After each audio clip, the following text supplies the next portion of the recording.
We are gonna go live. And we are live from the wastelands of the internet. I have returned. Only this time I've returned with Jensen, who has tried to he's tried to to what do you call that? Chirp in my ear, Hmm. like Jiminy Cricket, the cricket, right? Yes, though chirping has other meanings for some of us. I don't know if you've heard of the term the ceiling bird chirping, have you? No. Oh, we'll have to talk about that at a later point then. Okay. It's funny. Yeah, but what other you know group has a minder, a little conscience, checker in the animated world that comes about. Because Go on. Jiminy Cricket is well known as the conscience, Yes. but he's for the conscience of Pinocchio, right? Yeah, that Pinocchio don't go so well. Pinocchio had a problem with lying, right? Yeah. Okay. I don't think I have that problem. Right? No, it could, and I'm trying to, you know, not say this in a bad way, but it could be said you have a problem with saying things too truthfully. Yeah. If So there could be such a thing. yeah, so there's this thing going around in the news. I don't know if you saw it yet or not, where there's been this big attack by Hamas, all right, into Israel. Have you heard anything about that? It's something I've vaguely noticed. I don't think the news has said anything about it much yet. Hmm. And while people are talking about it, they constantly want to harp on things like, well, and I listen to different media, right? And Mm-hmm. I watch different things, Yep. and I am not going to swallow the BS coming from certain people in the conservative media about what's going on here. Now, I don't care about the leftist media, all right, because they're Mm-hmm. always wrong. Okay, all right. I want Yeah, people to yeah. understand that the leftist media is always wrong. Okay, so I don't disagree. that being said, okay, my problem with these idiots on the right isn't what it is they're the constant attempts to try and compare this to the war in Iraq and then lying about the war in Iraq. Okay, I want people Mm, to understand this. If you are one of the people who said that there were no weapons of mass destruction in Iraq, you're a liar. mm. Okay, there were there were not the huge huge stockpiles that we were looking for, probably because they headed to Syria. Okay, which was also noted prior to that. Number one, and number two Yeah. is while yes, one of the reasons we went to war in Iraq was weapons of mass destruction, it wasn't the only reason we went to war with Iraq. Yeah. Okay, there's a lot of nations that have weapons of mass destruction that we don't go to war with.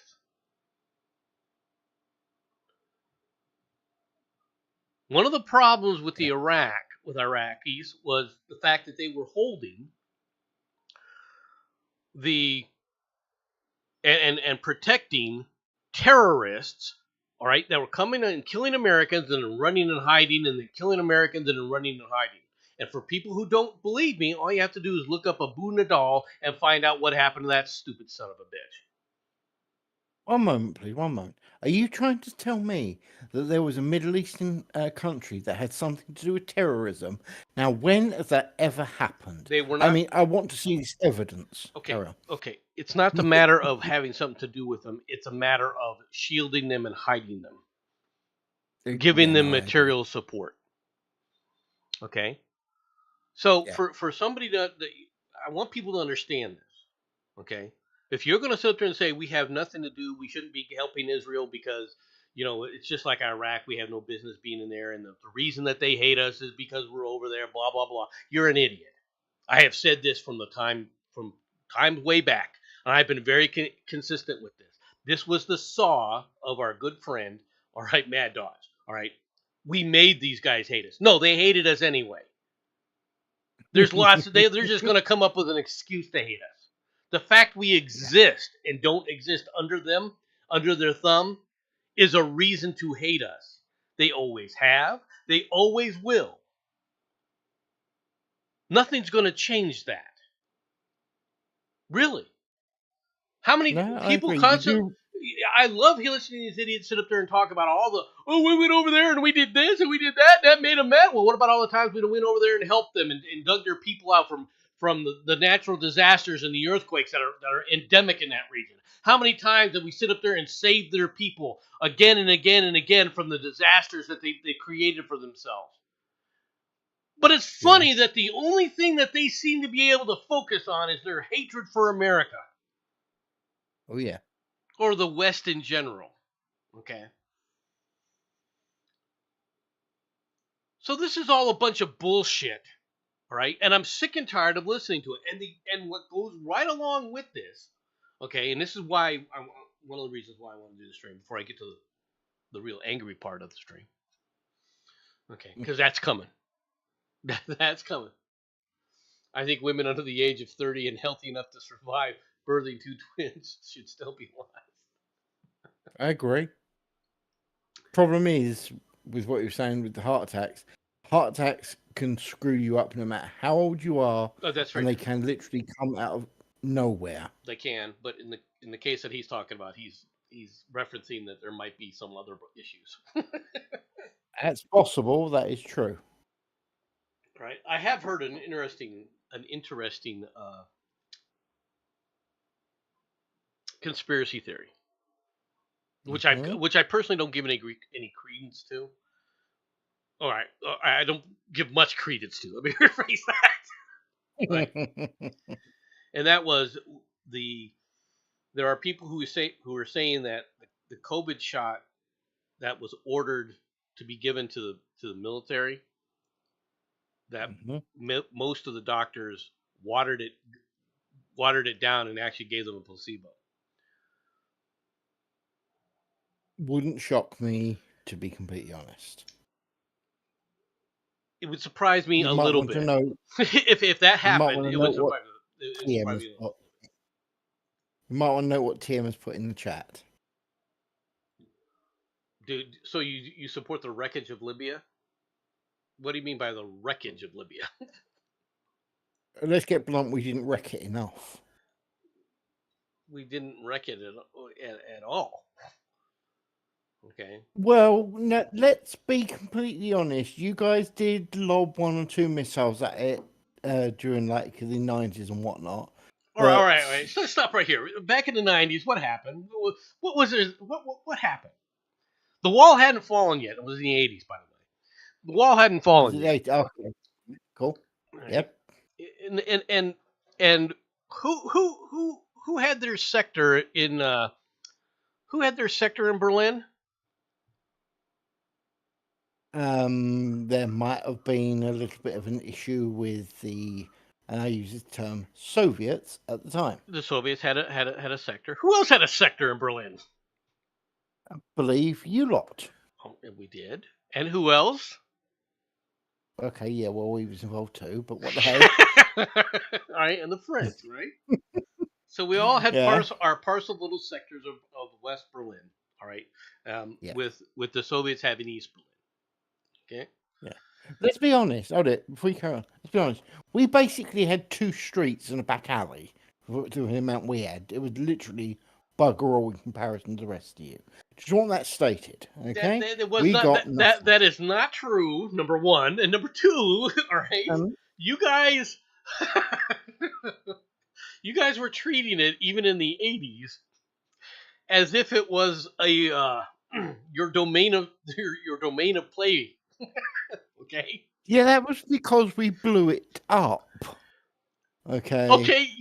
No. Even if you blew it up and you felt bad. Right? Oh no, we did not feel bad. We used to use it for. Okay, just saying. All right. I mean, when you activate a new unit, and you just walk into a building and go, "Hey, it's nice apartment building. Get out. You guys got 1 month." Mm-hmm. Oh, it's like you now. Americans can really complain about that. I think we've done that to you at one point now, didn't we? Yeah, we did complain. Yeah, exactly. Right. You guys had a habit of doing that.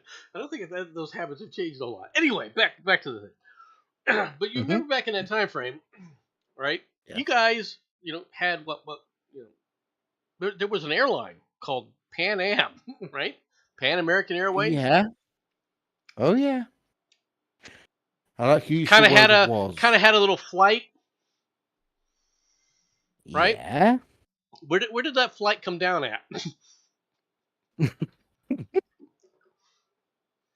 Lockerbie, so Lockerbie, Scotland. Okay. Yeah, so it had a few issues. And then a couple years later, what else happened? In Berlin. Nothing interesting. The little disco explosion is nothing. Oh, that. Yeah, well. Hey, does that mean I can make the joke of the party must have gone with a bang, or is that a bit too soon? No, that's fine. Okay. All right.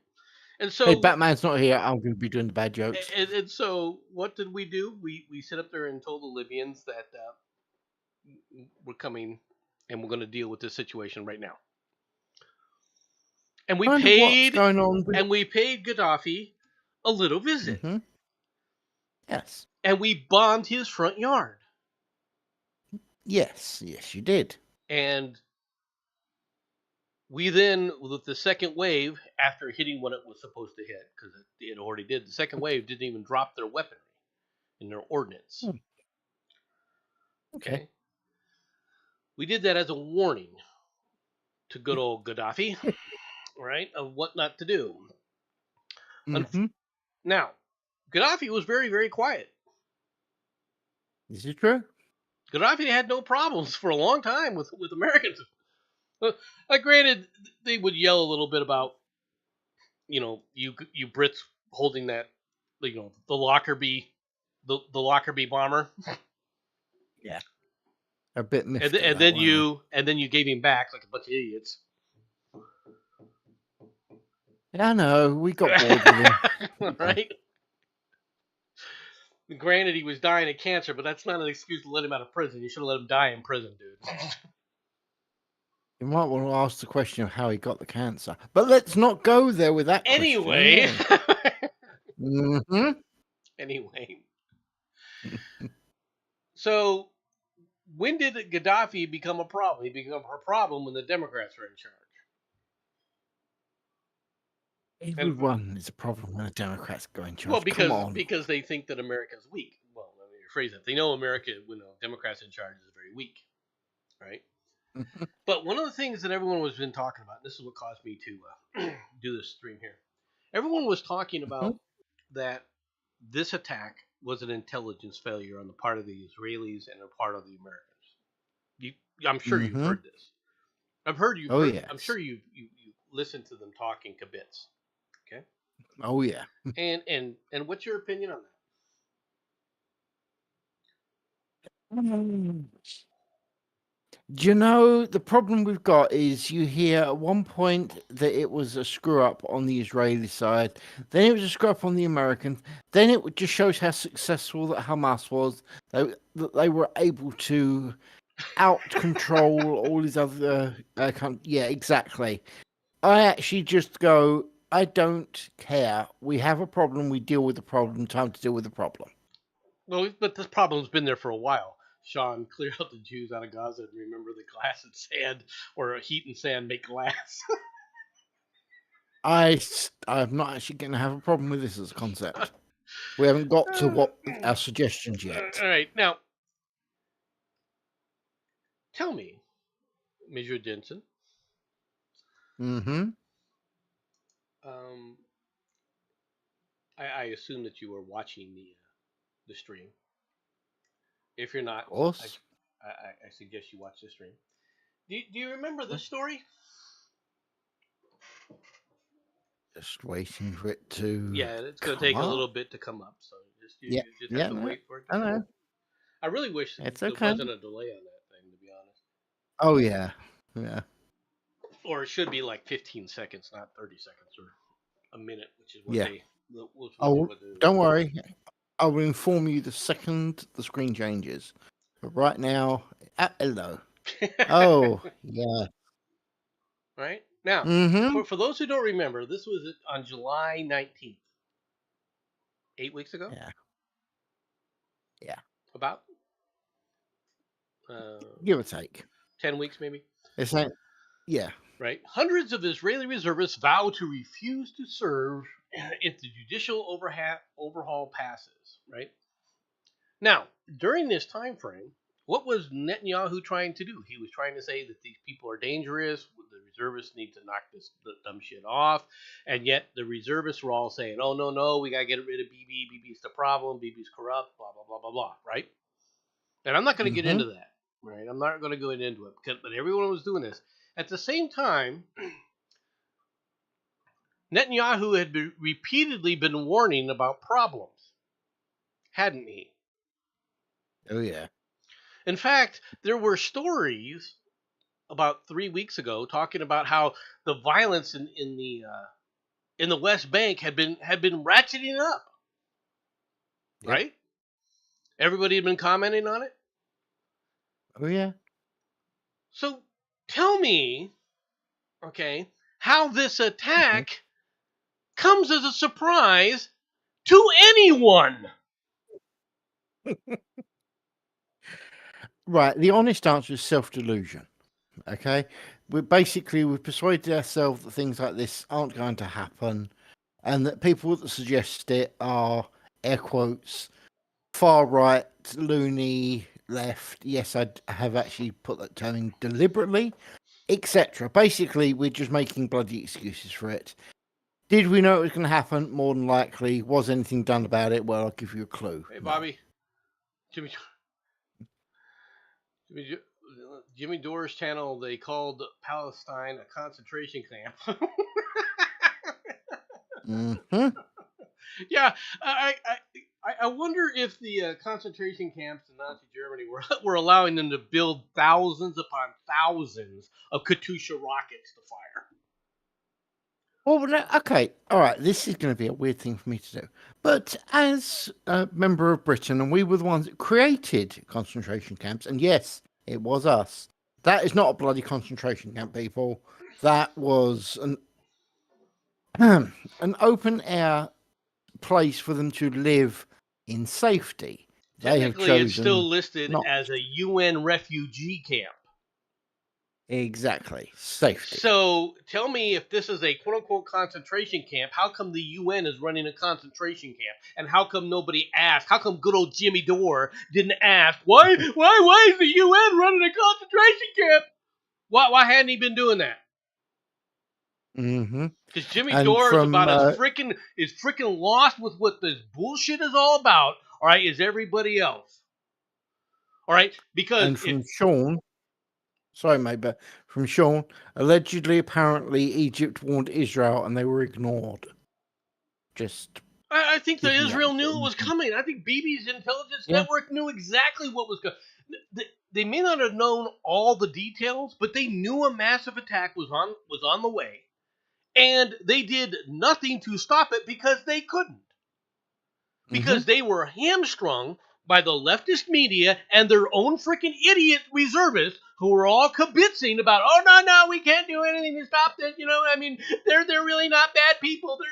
they're really okay. It's not really any problem over here. These people are just they're just poor victims in a concentration camp who decapitated 40 babies and children. Oh yeah, that. I wondered when you bring that part up. Okay. Hamas terrorists slaughtered at least, notice this word, at least 40 babies and young children, decapitating some of them at a kibbutz near the Gaza border. All right. Shaking Israeli officials and reporters at the scene said on Tuesday.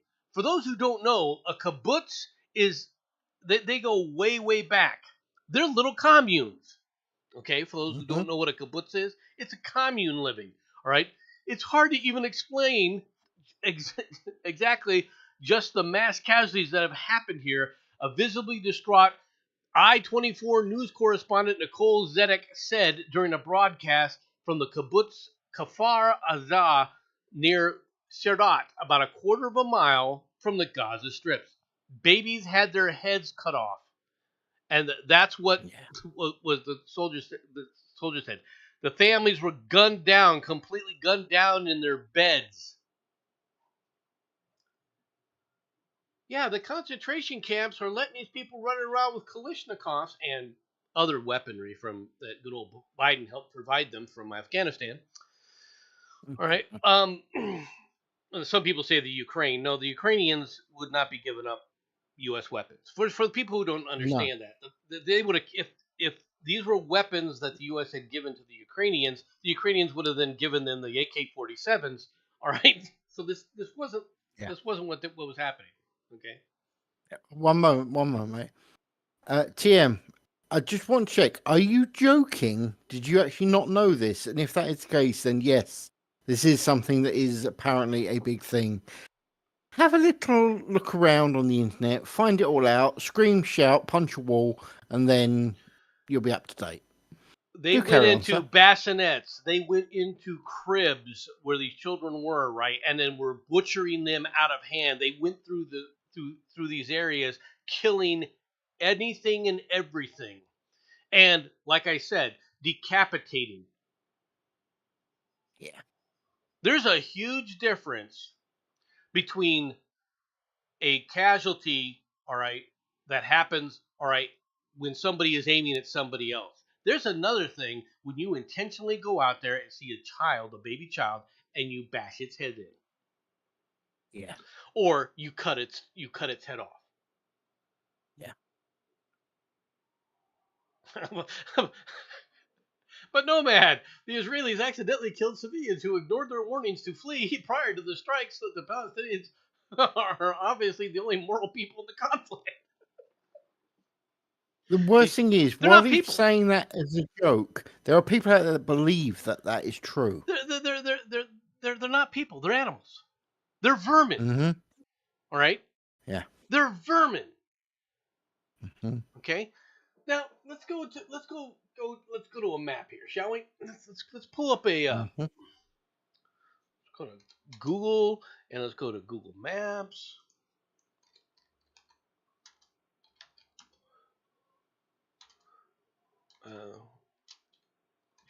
Yeah, let's take me a break. I can't type with shit, which you know very well. Headbutt computers that do job. Yes, we understand. Right. This is the Gaza Strip. Okay. Now, if you look down here, you see that this is 2 miles. This is about a 2-mile wide strip. All right, of land that's probably about what, 25 miles long. Is that what you would guesstimate? Maybe 20. Right, yeah. Maybe 20. Maybe a little bit. Yeah. Maybe 20. All right, but it's about 2 miles wide at this point right here. Right, a little over 2 miles. The big area is Jalalabad, which is right over here, and Rafah, right, which is down here. Right. Now, you notice they say camps. That's because these are all supposedly UN refugee camps. Okay? Want people to understand this. Okay. Now, I'm not saying life here is great, but when this was first put into place, there were approximately, I think, around, they estimate what, 100,000 people here in this Yeah. area, right?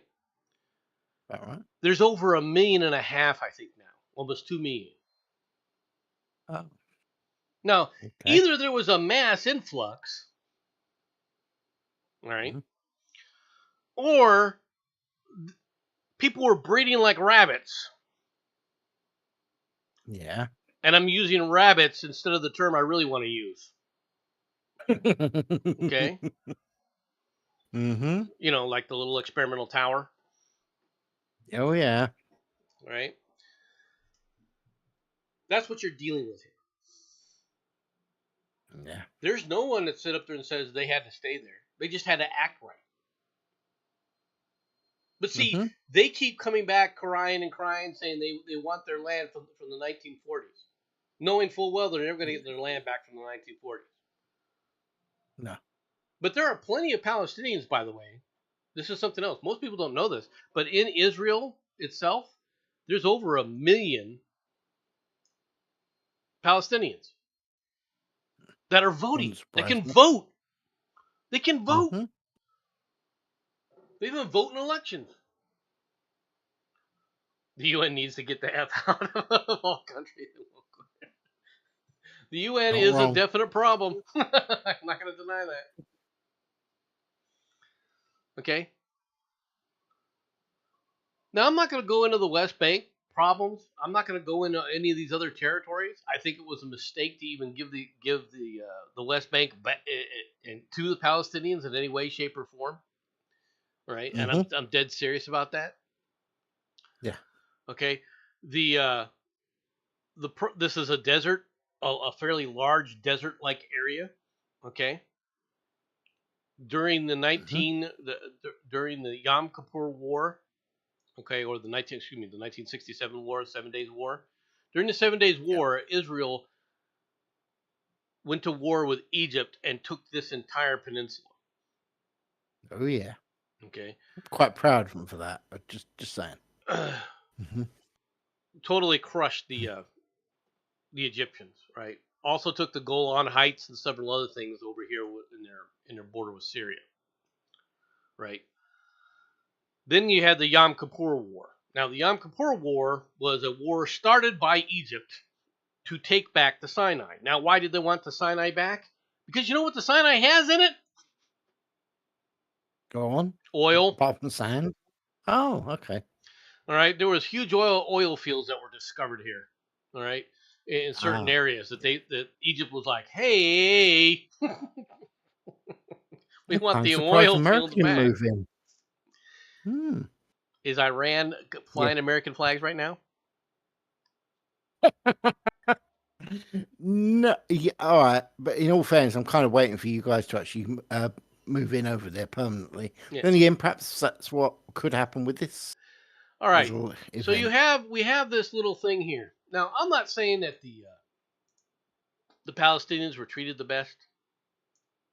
Hmm? Okay, but the Palestinians have earned what's happening to them during the several different wars. All right, that Israel fought to create its own state. The Palestinians sided with each and every Arab country as a group of fifth colonists within these territories. And when Israel won, the Israelis, for some reason, said, you know what? Siding with the enemy means you're not an Israeli. Out!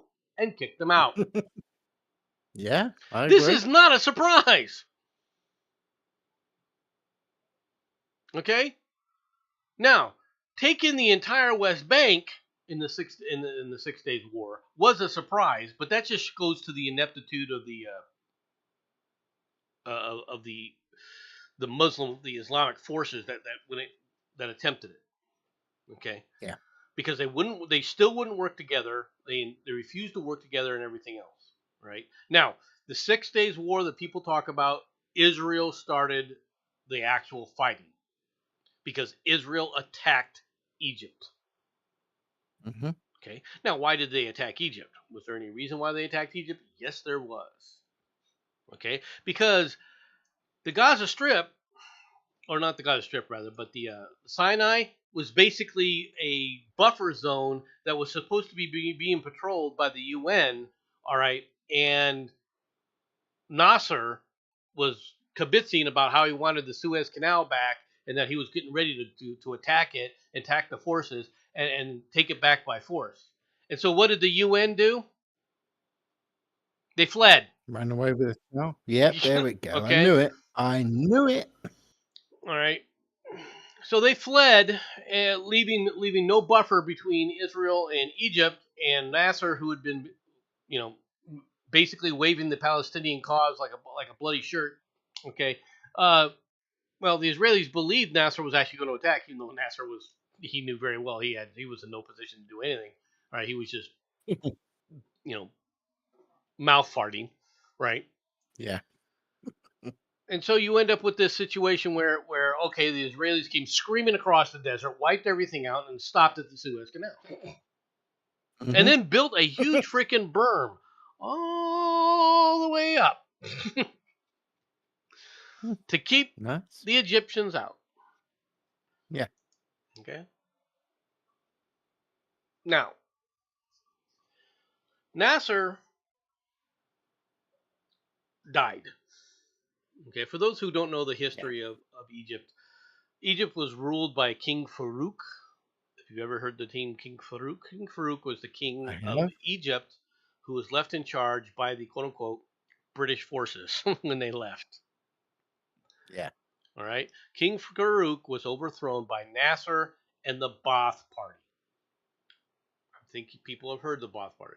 I think USS Liberty. Oh, yeah. The USS Liberty was in 1967. Yes. All right. They were talking about how Israel shot the ship. Yeah, they did. Didn't they do that to actually drag you guys into it, though? No, they did that because they were afraid we were going to warn Egypt. Ah, okay, cool. All right. Yeah, Nasser effed around and found out. Okay, so during that time, for those who don't know what the USS Liberty was, the USS Liberty was a U.S. Military communications ship. Okay. Mm-hmm. Basically, it was a spy ship. Right? Yeah. And it was sitting off the coast, all right, because we were watching the Egyptians and we were watching the Russians, because the Russians had been providing Egypt with a lot of material support. Okay. When the Israelis decided to attack, they didn't want anyone to know this, and they were terrified that the U.S. was going to warn Egypt. So they decided to attack the USS Liberty. And they came over the USS Liberty. The sailors and everything were waving, friendly waves to the Israelis, and then they opened fire. Okay, this was hushed up by the then president, all right, Johnson. Mm-hmm. Okay, who didn't want people to know that Israel had attacked an American ship, especially considering the fact that we were already at war for our ships being attacked in Vietnam. Yeah. Okay, and he didn't want to be accused of, a lot of different things. But they basically covered that up. All right, so for years, nobody knew what had happened to the USS Liberty, and that they had kept it quiet. Then a book was published called The Puzzle Palace, where certain events were talked about. Let's leave it at that. Yeah. Okay. But the fact is the people, the quote unquote Palestinians, are murdering savages. They're not human beings. They're animals. Okay. They're vermin. At this point in time, the people living in the Gaza Strip, they're not human. They're vermin. Okay. And you've got to understand that. You can't reason with them. Oh, you can make it sound like, and they'll tell you whatever you want to hear. They'll tell you all the different things. They'll tell you about all the bad things that have ever happened to them, all right, because the Israelis wouldn't let them come in there and let their terrorists through, all right, and they make it difficult to go to work. Well, okay, well, why don't you have a job here?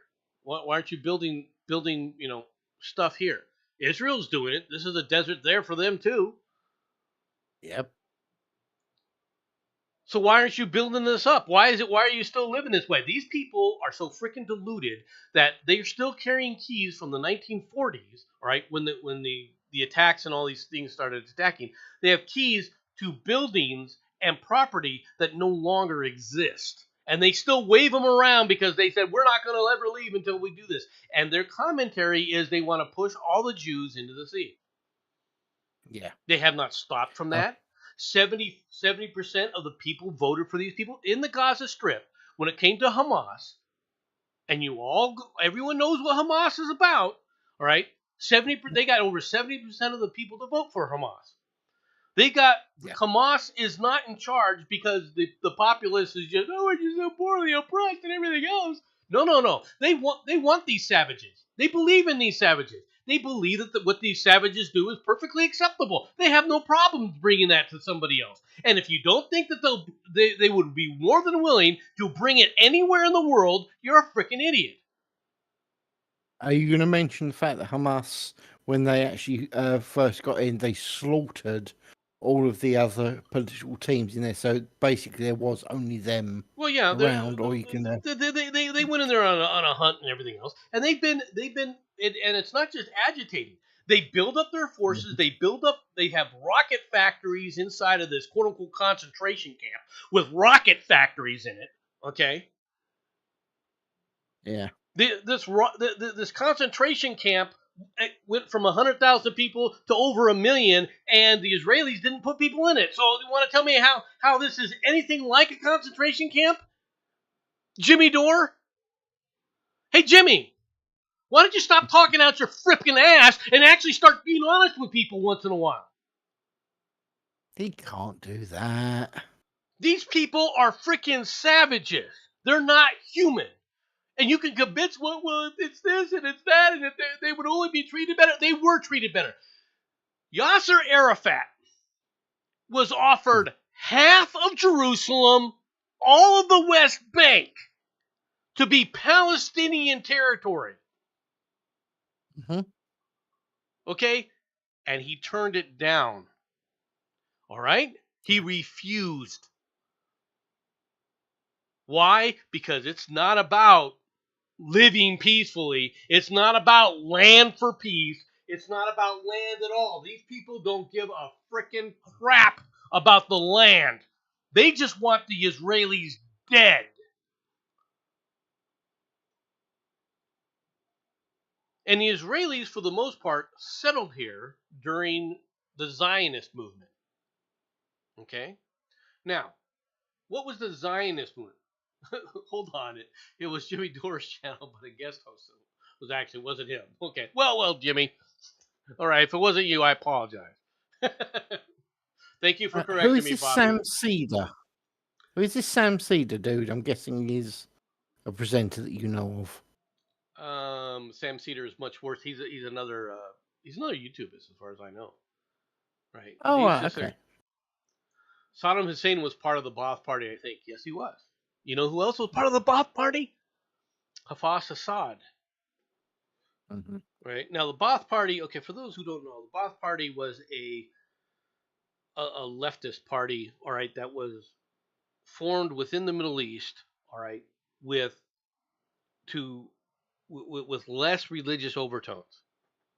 Okay, for those who don't know. Okay, the Ba'ath Party was an attempt to bring in sectarian values, all right, into the Middle Eastern cultures, all right, while still keeping the Middle Eastern flavor. Okay, so that they would still be Arabs. Okay, they didn't want to bring in Western philosophy because they didn't want to lose their Arabness. Make sense? Yeah. Okay. Yeah. For those who don't know what I'm referencing, just look it up. right? But you will also notice that kind of mentality also existed right prior to World War II in two places. Guess where? Germany and Japan. And nothing happened there that could be considered bad. 12th century mentalities with modern weaponry. I wonder what's going to happen. Okay?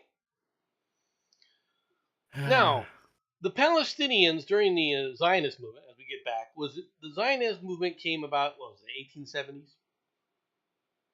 Oh, right, and then pushed really, really heavily pushed in the 1890s through about the what would you say, about 1920s, 30s? Yeah, just after World War One. All right. And what this was a back to Israel movement. Get the Jews back to Israel. Okay. And so the Israelis, being who they were, all right, the proto-Israelis, I should say, right, the Zionists, being who they were, they were a bunch of Marxists, folks. Mm-hmm. For those who don't know, now they were very religious. I'm not going to deny that the religion wasn't tied to this, right? But they were Marxists, and they set up and they purchased land from these areas, right? And started working what they called kibbutzes. Yeah. Okay. Now, a kibbutz initially was the idea of trying to create these basically orchards and farms and things and so forth, right? Yeah. But it quickly becomes apparent that you can't do that and survive. Communes don't work. Okay? Yeah. They can work in small little enclaves here and there, but overall they just fall apart very quickly. When you get over 100 people in there, they start to fall apart. This is the natural consequence of these things. So basically, the people who got disenfranchised with the whole concept of the kibbutz would leave the kibbutz and start their own businesses and so forth, all right, away from the kibbutz. And they would purchase their land and they would make deals and everything else, right? And they were given support by the people who were the Zionists, right? So they were able to purchase a lot of land, and they were able to, because they didn't have the mentality of the Arabs, right? They brought in a lot of the Western mentality when it came to work ethic. Okay? Yep. Not saying that the Arabs in America don't have a strong work ethic, but the Arabs in the Middle East don't. Or maybe you can you disagree with me. Do you disagree with me? Jetson, please feel free. No. Oh, no. I completely agree with you. That's why I'm just sitting here grinning. They have no work ethic there, folks. None of them do. Don't come back and tell me how hardworking that these people are, because by God, I can tell you right now, if you gave them a month to build 10 foot of road, you may not have given them enough time. Yeah. Okay? They can move fast when they want to kill and destroy things. They're very good at that, right? And there are some people, I'm not going to say that it's all of them, but there's a lot of them that just, they when they talk about taking things slow, they are slow. All right? Yeah. And they hate anyone not like them. And everyone. Yeah. And it's hate. It's unreasoning hatred that they carry with them.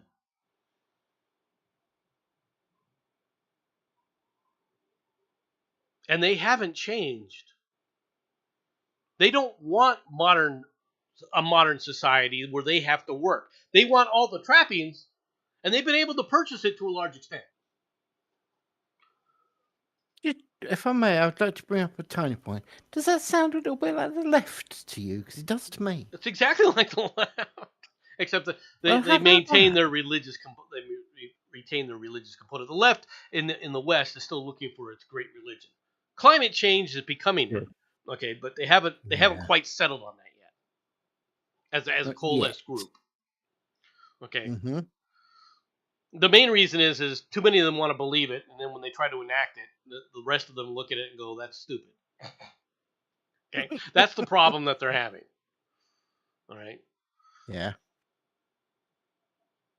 but these animals were. I could bring up another story that had that where they stood up there and captured women and stripped them, raped them, and then paraded them through the street while they were taking pictures, screaming "Allah Akbar!" and the assholes in San Francisco and the assholes in London are all dancing around cheering this bullshit. Instead of what we should have been doing is rounding every frickin' one of them up and saying, "Here's your deportation papers. You better have a birth certificate because if you weren't born here, I got a spot for you."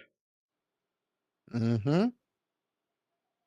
And that includes good old Rashida Tlaib. We should revoke her citizenship now and kick her out of Yeah, Congress and then kick her out of the country. Because she thinks cutting off the heads of children is perfectly acceptable, a perfectly acceptable response because somebody said, "Sorry, man, you can't go to work today because we're afraid of a terrorist attack." Yeah. Now, this is 2 miles wide. Okay? My proposal for dealing with this problem is to end the Gaza Strip as it currently exists. My proposal is to go from north to south along that diagonal here. Okay, let me bring this back up so that people can see it. Yep.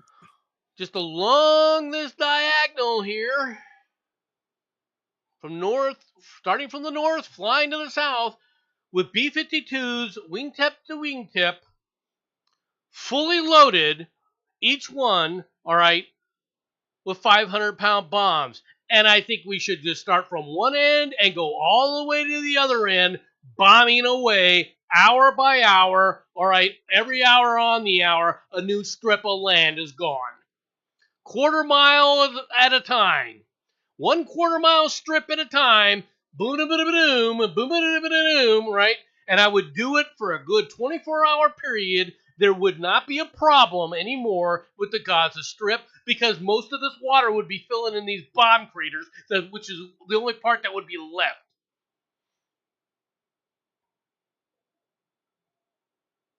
That's the only way to deal with it. And I can't. You're doing the same thing. You're doing the same thing. You're killing women and children and everything else. No, I'm killing vermin. Okay? These aren't human beings anymore, folks. And you're not going to turn them into human beings. They've had, from 1950, when this line was established, they've had 73 years to act like civilized human beings. TM, no, actually, it wouldn't actually be better to use the artillery because they're stationary units. You probably wouldn't actually get to. You'd need to use too many to actually get the coverage. He's right. Aircraft would be the superior option. And something I want to point out that was said by Bobby, Dresden, the Middle East. That has actually been suggested a few times recently.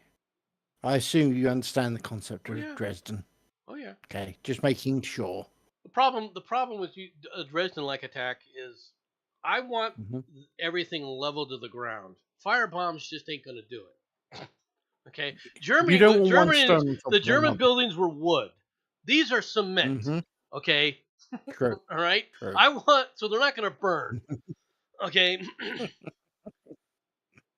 For the people who don't know what happened at Dresden, right? There was a raid on Coventry. All right. Where I think it was a school that was hit or something, like 1,000. There was like 1,000. Yeah, something like that. Cannot remember exactly, right. But yes, I believe so. And so we got upset. Well, you may have gotten upset, but you also knew it was coming and didn't send up your fighters intentionally. Like I said, it gave us the opportunity to do what we needed to do. Okay. We got upset. Just for people who didn't know that, we knew that with Enigma, they knew that the attack was coming, but they in order to keep Enigma a secret, they decided not to. They decided to let the attack go through. Yep. Okay. So Winston Churchill ordered. What was your air wing? The Royal Air Force group. Yes. Basically told them, I want a punishment raid on Dresden. All right, Yes. as an example. Right? And when they told the Americans, we want you in on it, the Americans were like, we're doing daylight raids. If you're going to do a daylight raid, it's going to be at night. Right? Mm-hmm. And so they called a bombing raid with explosives and fire bombs, right? On this. And what was it? 6 waves, 7 waves? Something like that, yeah. Basically, the bombers dropped their load, came back, got another load, came back, and I think each one did like 3 sorties or something like that. Which is pretty much your plan for Gaza, let's be honest. The pilots that were coming in the following waves said that they could see the fires of Dresden from over 100 miles away. They didn't even have bombing spots because the fires were so bright. They just said, okay, just add to it. Yeah. Okay. I think it was 80,000 people were killed. Something like that. And so just something to think about, okay? It's not like the Luftwaffe came over and blew up another bunch of country school kids after that now, did they? I agree. All right, I might say that, but at the same time, the fires had gotten so hot, and they were killing people. The people were dying not from the fire, not from smoke inhalation. They were literally dying because there was no oxygen available. Mm-hmm. The bodies were found when it got so hot. There were people's bodies where they weren't burned, they were melted into one another. Because there was no oxygen to burn, all right, people's bodies melted into one another. All right, that's what happened in Dresden. That's how horrific the firebombing in Dresden was. In this case, this is what you're dealing with in the Middle East. It's about time we came to the understanding of who the enemy is. And the enemy is people who think it's okay to run around with modern weaponry and a 12th century mentality and then act upon it. Yep. And if that means you start with the Gaza Strip, you move over to the West Bank, you continue on through Syria, over to Iraq, and if it comes to this, even into Turkey, although the Turks are the Turks. The Turks do not have a 12th century mentality. Okay. No, but they are as borderline part of the West as you can get. They have a Turkish philosophy. Okay. Mm-hmm. And they believe in bringing back the Ottoman Empire. Yeah. Okay, so for people who don't know, they look around they look around the Mediterranean saying, yes, the media is going to be theirs, right? Just so you understand, the Turks haven't changed a whole lot, right? They have other problems, but because they have yet to understand the problems with corruption. Okay, but the Turks are, at least for all intents and purposes, they might be barbaric, but they're not cutting off heads of children. Okay. Yeah. Unless it's a Kurd, then they might, but that's a separate issue. I have one or two issues with these people, yes. Well, I mean, you got to give the Turks credit. They haven't gassed the Kurds. Wrong. You forgot the last word. You keep doing this. Add the last word. Yet. Okay. Okay. Now the Kurds, for those who don't know, the Kurds are they are the most savage, most vicious group of people you'll find on the planet, with absolutely no ambition outside of their little hamlets. Okay, for lack of a better term. Right. This is ours. Come near us, we They kill you. they are, well, yeah. I mean, they are a brutal people. They are a savage people. They're a proud people. They're a proud race, but they have literally no territorial ambitions. They don't want to conquer anybody. They just want to be left the frick alone. Okay. Mm-hmm. So if somebody comes in and tells them what to do, they're likely to try and kill that person, unless they come in here and start wiping them out. And then they're like, okay, we'll have to accept this. But it's only a matter of time before they do it again. Okay? Yes. I want you to understand. They have no intention of expanding. They don't want to create the larger, Arab state under the Kurdish rule, because they're not. They're just not expansionists. They're an odd group of people. And if you're friends with the Kurds are very friendly with you. If you're not a friend of the Kurd, you are less than vermin. Mm-hmm. You're not even worth being treated as a dog, because they'll kill dogs and eat them. They won't kill a human and eat them. Okay? They'll just kill. Saying nothing. All right? Mm-hmm. I'm not wrong, am I? No. Just the whole concept of eating a human, that was all. All right. I just say mountain folk. Yeah, they are mountain folk. And the best way to describe it. But they're also communists. Okay, they're hardcore communists. I just want you to understand that. They are like the communists who say these are our rules, and if you break the communist rules that they come up with, they will execute you.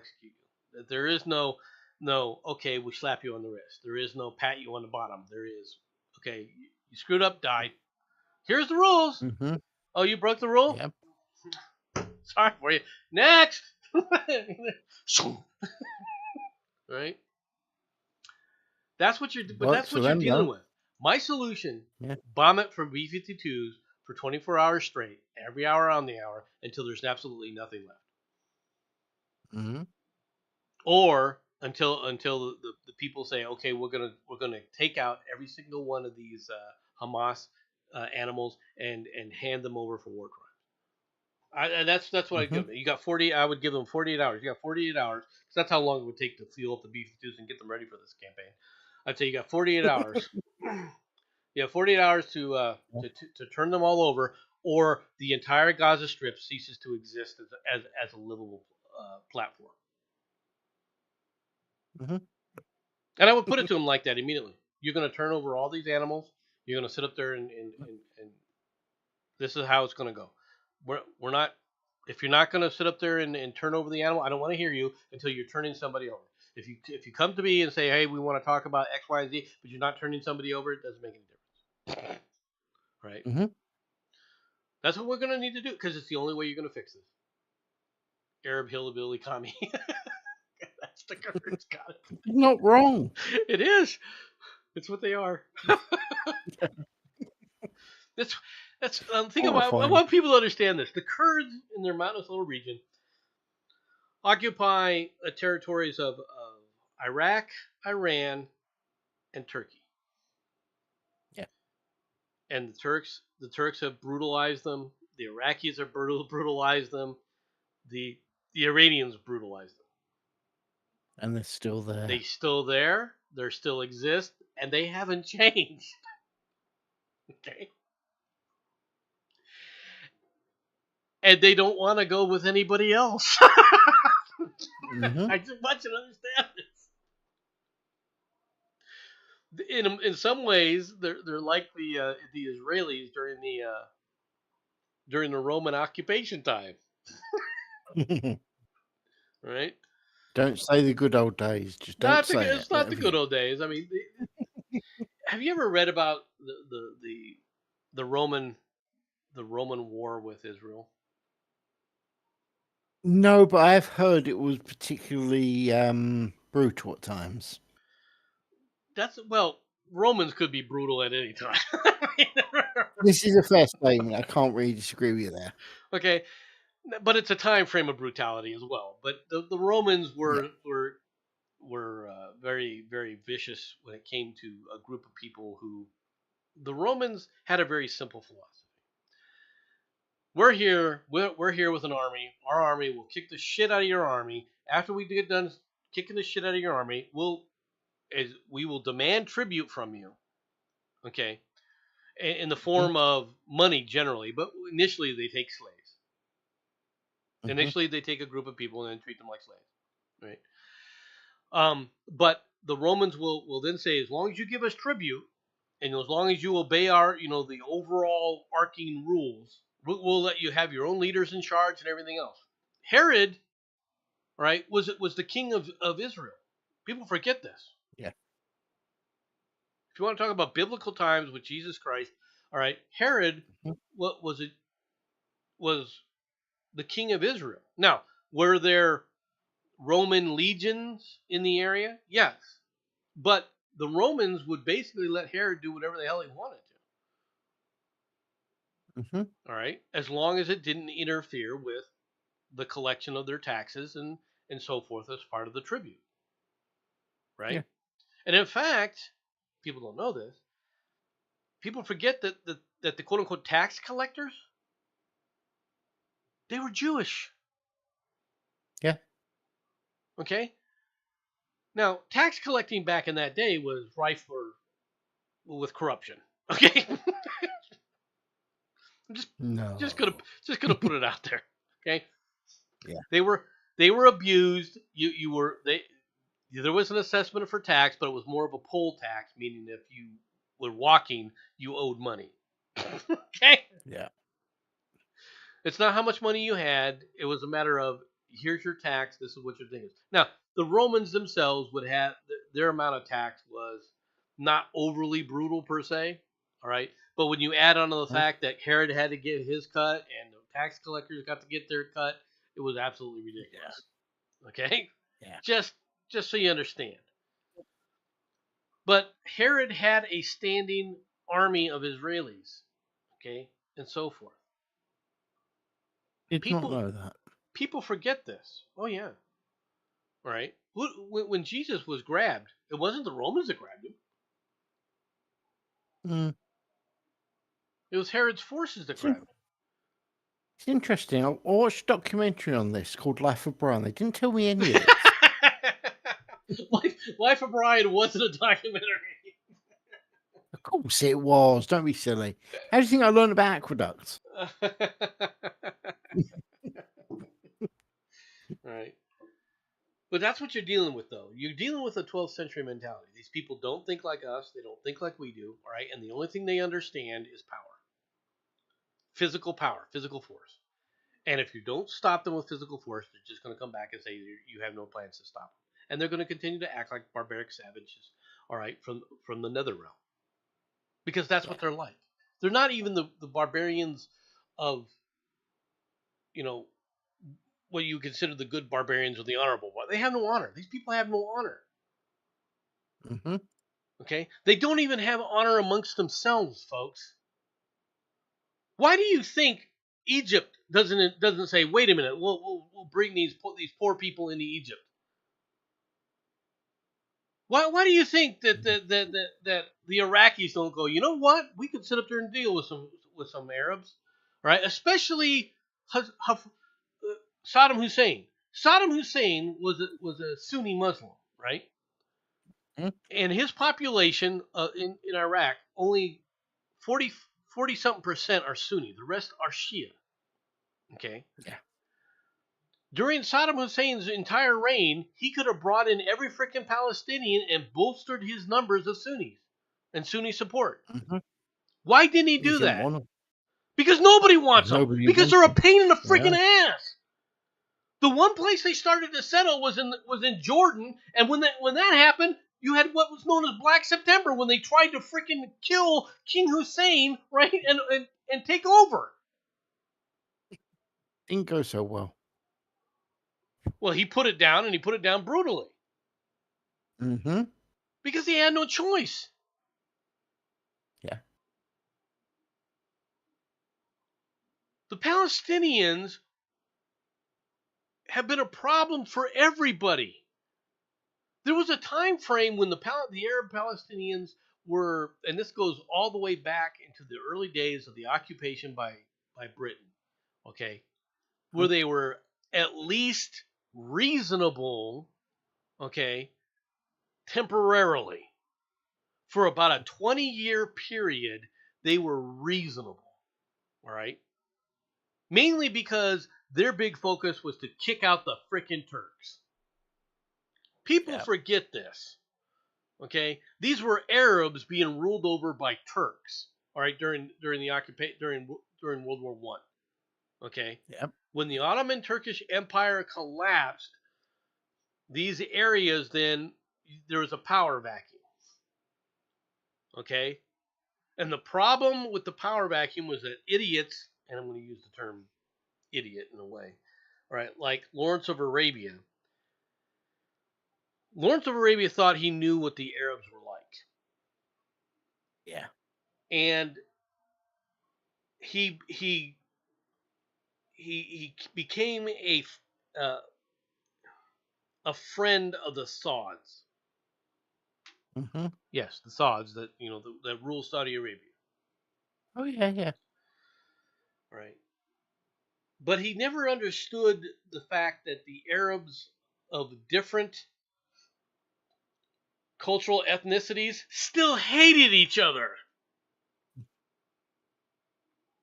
Sure, he got them to believe that the Arabs were worse, or I mean that the Turks rather were worse, and he helped them overthrow the Arabs, all right, or the Turks in kick them out of the areas that are now Israel, out of Sinai, out of Syria, all right, and out of the entire Arab Peninsula. He got them to kick them all out to work together, right?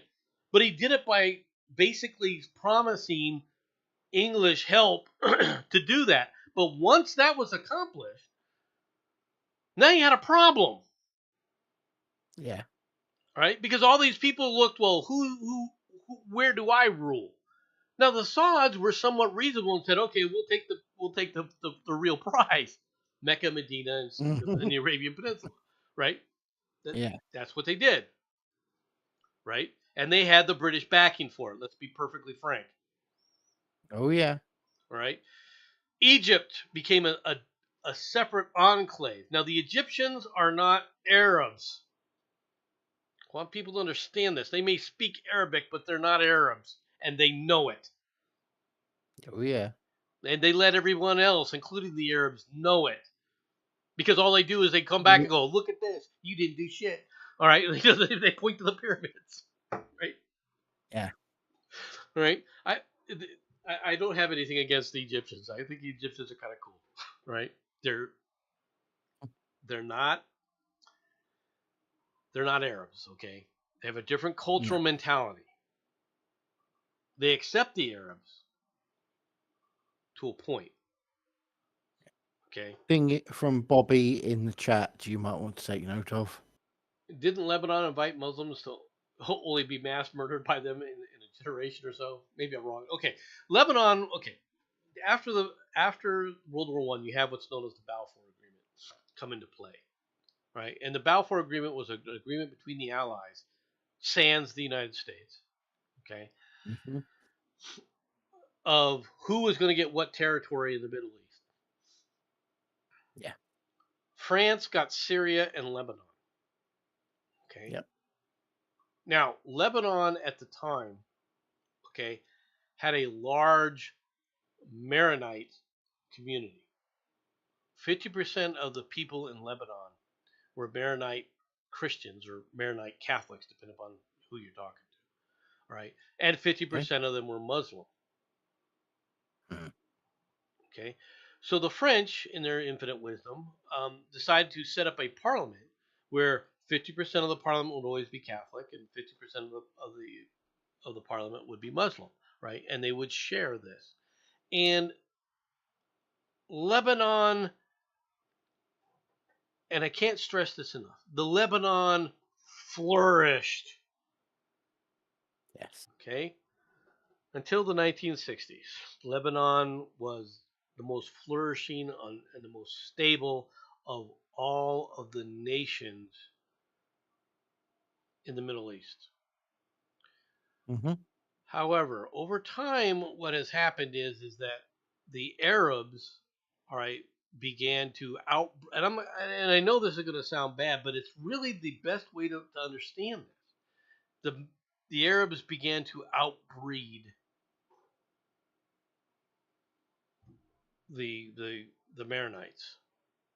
Okay, Mm-hmm. and so the 50-50 population shifted between from 50-50 to about 30-70. Mm-hmm. All right, and at that point, the the parliament for the Maronite Christians was overrepresented in their parliament. Yeah. Okay, because that had been guaranteed by the way they were doing things. So there was a lot of grumbling going on. Okay, now Lebanon is had a great financial was basically a great financial nation. All right, for the Middle Mm-hmm. East. Okay, like I said, it was stable. It had a lot of people, a lot of Western influence coming in, and so forth. Now, when the Western powers would come in there, who did they gravitate toward? They gravitated toward the Maronite Christians, right? Why? Quite frankly, and I hate to say this, but it's true. But the main reason they did it is because they were French speaking. The Maronites Yeah. spoke French. All right, and so the difference between learning Arabic and learning French is massive for the Western powers, right? And so it's much easier Yeah. to deal with somebody that you can talk to. Okay. Once again, so the favoritism of the West is toward the Maronites. Okay. This also creates a rub, right, against the Arab population, right? Mm-hmm. Now you get two more influences. The French after World War II abandoned Syria. Okay. There is a massive power vacuum Yeah. that happens. The winner of that fight was Hafez Assad. Okay. Mm-hmm. The eventual winner who took over was Hafez Assad after a lot of hand wringing and everything else. Right. All those nations in that region were all vying for power. Okay. And the eventual strongman who took over was Hafez Assad. Hafez Assad, while he was a Ba'ath Party member, okay, also was a member of the Alawite tribe. The Alawites are Shia. Yep. Most of the rest of that country is Sunni. A good portion And of you see a problem. Lebanon was Druze, which is also a sect of Shia, not Sunni, if I remember Mm-hmm. correctly. All right. So Hafez Assad, whose big enemy, he needs an enemy. All right. Um, he doesn't want to create a bigger enemy to the south. All right, in Iraq, because Iraq has Mm-hmm. power. Okay, a population power wise. Okay, Yep. so he didn't want to mess with them. Nobody wants to mess with the Sauds, right? So who do you have that you can pick on? Well, you got Israel. Nobody likes Israelis because Mm-hmm. they're foreigners, right? They're a foreign element. And so he basically does what Nasser does. He constantly rattles his thing, but he on the other hand is serious about taking out Israel. He wanted Israel gone. Okay. Um, During the Yom Kippur War, right, where Egypt attacked on its own, Egypt attacked, but never told Syria he was going to attack. Sadat never told any of the other Arab countries that he was going to attack. Okay. So Okay.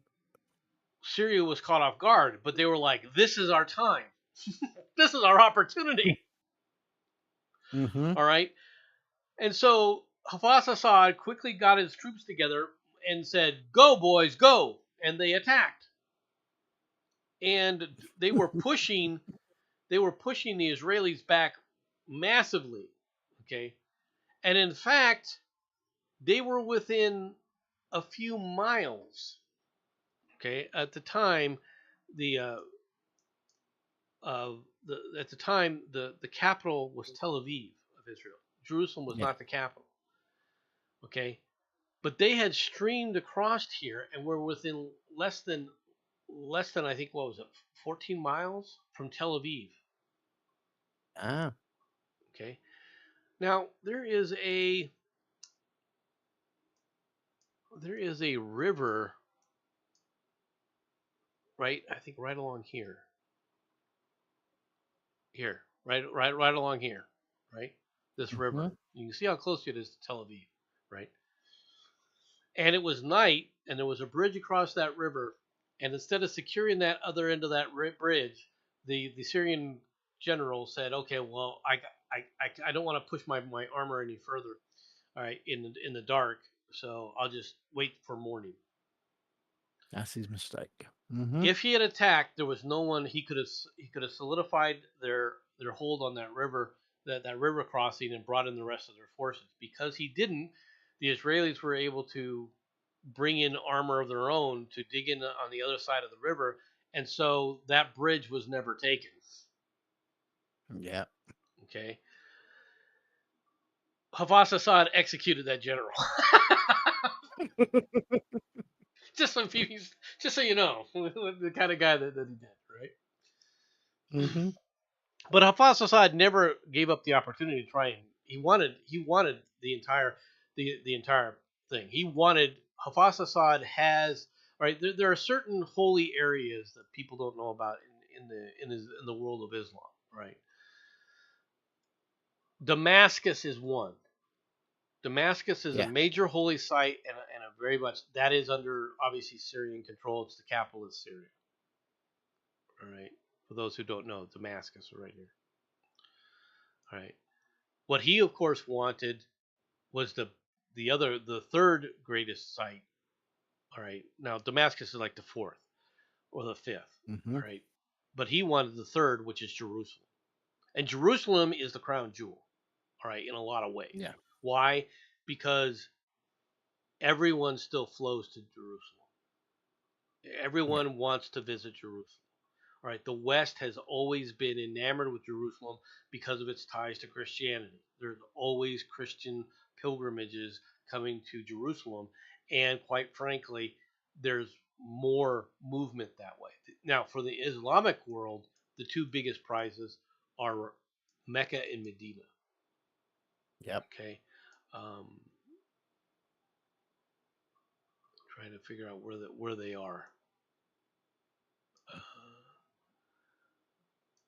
Just so you know, you do realize you haven't got the map up for people to see. I don't. You know Sorry. that, right? No, I didn't. Okay. Yes. Okay. I do apologize. Just so I mean. Where is Mecca and Medina at? They're along the coastline. I thought around here, right? Honestly, I have no idea. It's not something I've really concerned myself. At least not until I can get hold of nuclear weapons. Are you saying you may do something once you get a hold of nuclear weapons? Yes. I mean, yes. Yes, I mean, yes. I mean, all right. Yeah. But Mecca is the great holy city of Islam, and Medina is right next to it. Right, the second great city. Right, and I'm not going to go into how Islam, into the history of Islam and all that other stuff, because it goes back to that. That's what it goes into. Right. Just southeast of Jeddah on the coast. Yeah, that's okay. That's what I thought. Mm-hmm. There it is. Mm-hmm. Right here is Mecca. Right. Mm-hmm. And Jeddah is basically the coastline. Mecca is where Muhammad starts his consolidation and spread of Islam. Make sense? Mm-hmm. Yeah. At Mecca, they have the Kaaba, which they all, there's a pilgrimage. If you're a true Muslim, at some point in your life, you have to do a Hajj or a pilgrimage to Mecca. Okay, Hmm. it's one of the pillars of Islam. Yeah. Okay, so that's the Arab prize. That's number one. Medina is the second version, is the second great city in Islam. Jerusalem is the third. And why is Jerusalem the third Because of city? the temple. Well, what supposedly happened? I said I wasn't going to do this, but I'm going to now. Why do the Arabs want um, Jerusalem? right. It's something to do with the fact From a that religious they've perspective. turned up. Yeah, they've turned up there and they've decided that they're going to plonk their Alaska mosque basically just down the road from the Wailing Wall and What do you mean Temple along the Mount and all road? that The sort of rubbish. Wailing Wall is part of that mosque, Like I said, just down the road. right? Now, what is the Wailing Wall? Wailing Wall is the only wall that's surviving from the second temple of the Israelis. Right. So Built by David, I believe. yeah, I might be wrong. during the time of Saul and King David. Yes, Saul, Oh, King that's David, it. and Solomon. Yeah. Okay. I I knew think it the was one of them temple. two. I think it was temple was actually built by Solomon, if I remember correctly. I thought it was started by David It and might have been finished started by by David. Solomon. It might have been started. Yeah. But anyway, Yes. but the, that is also where supposedly Muhammad rode to heaven Yep. On a winged horse. on a winged horse. Okay, so Hmm. it is a religious site for the Arabs as well. Now, Muhammad, when he first took over, actually had people. Well, you know how people pray, but put their head down to Mecca. Yeah. Initially, he had them all praying to Jerusalem. Oh. Okay. Most people don't know that. That's No, anyway. I did not know that. Yeah. uh, Muhammad early on believed that Islam was a sect of Judaism. Hmm. I'm not going to go into anything further than that. All right. I'm not. This is not a religious discussion or a religious theological discussion about things. Okay. But yeah, that was one of the things. But the problem is this entire territory, all right, with the exception, really, the Egyptians are something of an exception, although they have a lot of influence and problems with the Arabs. The Berbers Hmm. to the west of them in Libya, okay, the Arabs, all right, to from the peninsula are always a problem for them. So they're kind of pincered in the Egyptians themselves. They kind of have a very, for lack of a better term, metropolitan population, right? There's a lot of Hmm. different little groups in there, and at any point in time, one of the groups could become a problem for everybody else. Okay, that's so Egypt is always going to be mired in those problems. Yeah. I Okay, love the that way you put that, by the way. it's but it's true. All right, Yeah, I'm yeah. not going to deny the history of this region. All right, the Berbers, which are basically the Western Arabs that in the Libya and Algerian regions, they're not really Arabs. They're Berbers. All right, Hmm. they are a nomadic group of people that are very vicious and tribal. Okay, they always have been. Um, that they are their own problems, right? There is a lot of oil under Libya, all right, and the oil is what they call Libyan sweet. Okay, Okay. what's the difference? It's a lighter oil, which some people don't like. Hmm. It's a lighter crude, but it's also devoid of sulfur. Oh. The crude oil has almost no sulfur content, which is why they call it Libyan sweet. So you don't have to put in extra elements within the refining process to refine it into usable products. All right, because you don't have to filter out the sulfur. Hmm. Just so you know. All right, I did not know that. That's all I wanted to talk about today. Now, you don't want to use B-52s. You want to use just a few weaponries, don't you, Vincent? I just love the idea of getting several flights of A-10s to go from south to north and basically play bangy and see how it goes. But that's just me. You, I've got a you, thing for the A-10. I do like it. you just want to see anything that moves gets a burst. Is that what you're saying? You just fly back If and I forth, and can't, if you see something that looks like movement, you hit it, right? Is that yeah, your I'm okay with attitude? that. Yeah, but I am willing to actually, give another option. How about we go in with a bunch of the modern version of the Dragon flamethrower tanks and burn everything? Oh, good God! You was the one that turned around and said it's made of stone. It I still is. think we could burn it. I still say we could burn it if we put enough effort in. And what? We're going to run out of oil? Oh, that's right. It's literally just down the coast. So we're not running out of that. I'm on a win-win here. I really am. You just want to see what new And armor and a newfangled flamethrower could do. yes. And not at any point am I suggesting we eat these people. Ew, get real. The British have they have a love affair with flames, flamethrowers. Yes, we do. Yes, we do. It's because they're incredibly effective, and that whole Geneva Convention thing ruined everything by saying Well, we're not allowed to use them. you guys were the ones who came up with that wanting to get rid of them. That's because we didn't want the French to get hold of it. The French, didn't trust them. or did you realize the Germans had it too, and maybe we don't like it to go the other way? Pretty much, yeah. Then again, it's not like you guys didn't use flamethrowers back in World War II. Now, did you? Did we use flamethrowers in World War II? Yes, Did we really? You did. Where? Yes. Mostly in the Pacific, I believe. Yes, exactly. And that was only okay. It's gonna end the stream really quickly. I'm just continuing on and on. We did use Yes. we did use them. Okay. Mhm. Because we had no other choice. Okay, it was the most effective method of clearing out the bunkers. All right, for the Japanese. And we used them because we had no other choice. They No, you looked used good. them because you created them and said, "Let's see what this does in a trench line."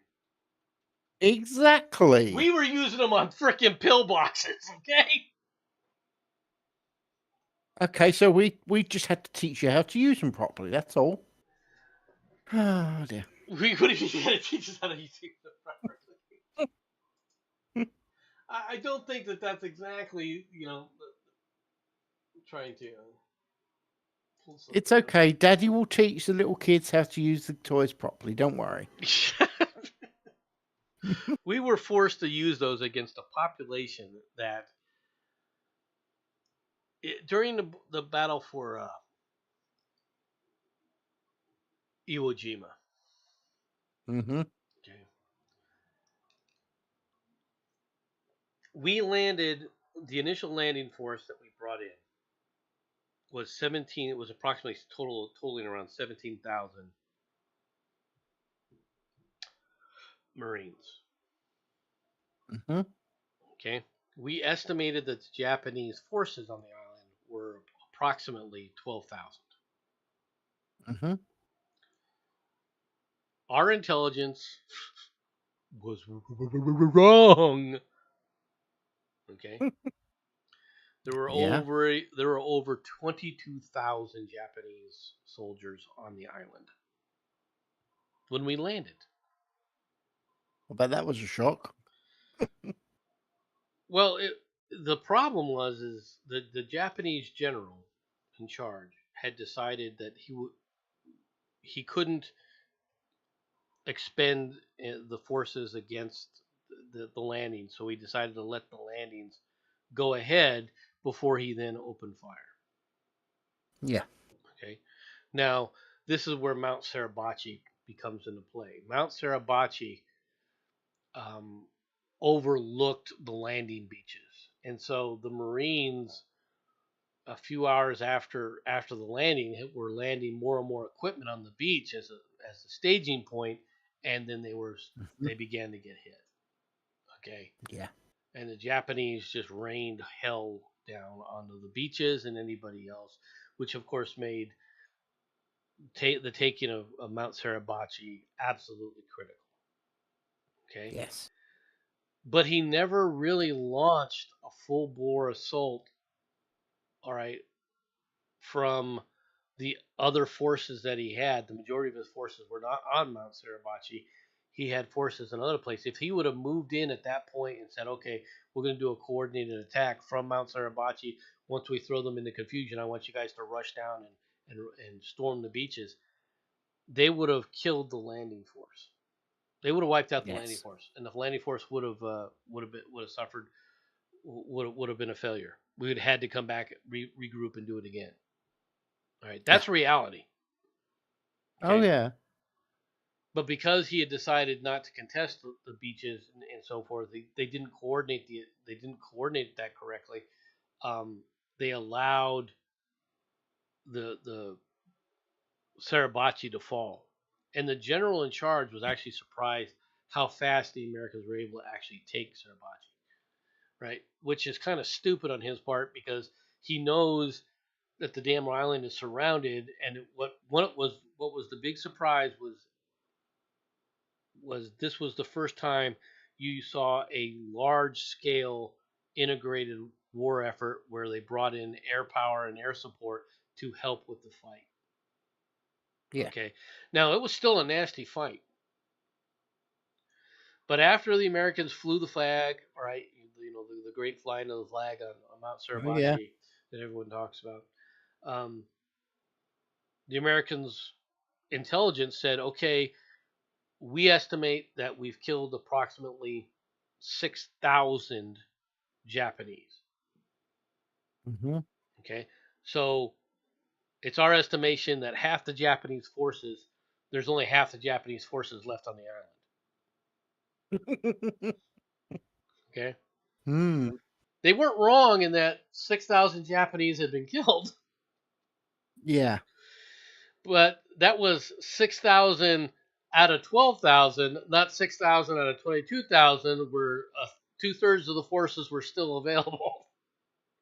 Yeah. When all the mopping up operations were finally complete, okay, not a single Japanese unit, not a single Japanese company, not a single Japanese platoon had surrendered. Yeah. Over 21,000 Japanese soldiers were dead. Dead. Oh yeah. The rest were either captured when they were unconscious, okay, or they held out. The last Japanese surrendered on Iwo Jima. The last Japanese soldier surrendered on Iwo Jima in 1949. Okay, 4 years after You the war, it was over. did you not know that on one of the like piddly little islands? Don't ask me. I don't know its name. It probably doesn't even have a bloody name. They actually found a bunch of soldiers in 1973 Yes. that was still ready Well, to fight. that wasn't a Oh, bunch. you heard about It that? wasn't a bunch. It was two. Oh, hey, It was two. it's kind of says something, doesn't And it? they literally had to get him to come down. They actually Mm-hmm. got the guy's one of the guy's former commanders. They actually found him alive and Yeah. actually brought him to the island so he could call him down, right, and let him know Mm-hmm. that the war had been over for for 30 years. Yeah. What does it say about 30 the mind? years. Okay. Yeah, but what does it say about the mindset of these people? that they weren't going to surrender. No retreat. Right. No So retreat, no the surrender. the idea of never surrender, um,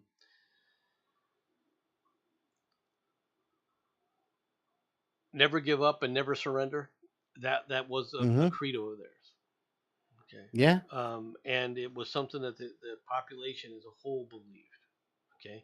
Yeah. Okinawa was the final straw. All right, for dropping the atomic bomb. Okay, and the reason for that was what happened on Okinawa. Okay. Okinawans, yes, they're part of Japan. They consider themselves Japanese. The Japanese don't necessarily consider them Japanese. They kind of consider them something like Japanese adjacent. Is the best way to describe it. All right. But they are still part of the Japanese and have always been part of for the most part for decades and decades and decades, been part of the Japanese Empire. They spoke Japanese and everything else, right? Toward the end of the battle for Okinawa, 10,000. Okay? 10,000 Japanese civilians killed themselves by jumping off of the cliffs. Yeah, but wasn't that because they believed that you guys ate babies and whatnot, or was that a different battle? Well, the Japanese had said a lot of things about the Americans. Okay, so yeah, no, it was that one. Okay, cool. Right. These people did believe that they were going to be, tortured and killed to death, and of course, women were jumping off the cliff with their babies in their hands, and it was horrific. Yeah. I don't think it was actually 10,000. I think 10,000 committed suicide, but I think it was only 1,000 actually jumped off the cliff. Right. But the American soldiers who were witnessing this and filming this were just absolutely appalled. Right. And now, to say something truly unreasonable, do you realise the fishing must have been amazing off that coast about 6 weeks later?